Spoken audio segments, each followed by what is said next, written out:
Poisonings, plane crashes. Can anyone stand up to Vladimir Putin? Here's what you need to know about the fate of the Russian president's most vocal critics.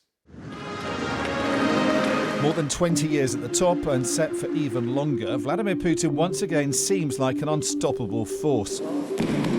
Poisonings, plane crashes, opponents silenced, many found dead.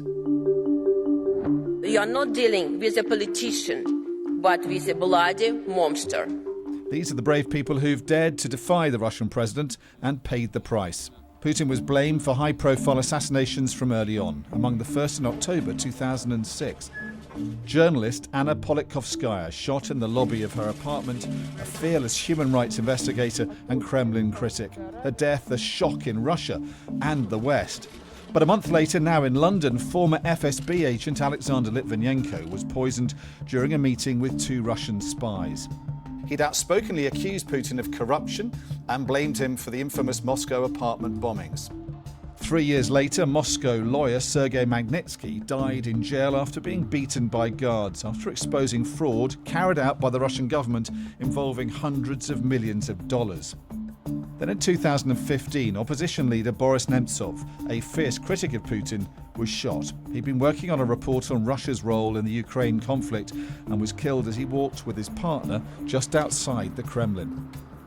In 2018, another poisoning, Russia spy turned double agent for Britain, Sergey Skripal, attacked with the nerve agent Novichok in Salisbury. This is part of a pattern of activity that we have seen from Russia in their interference, their disruption.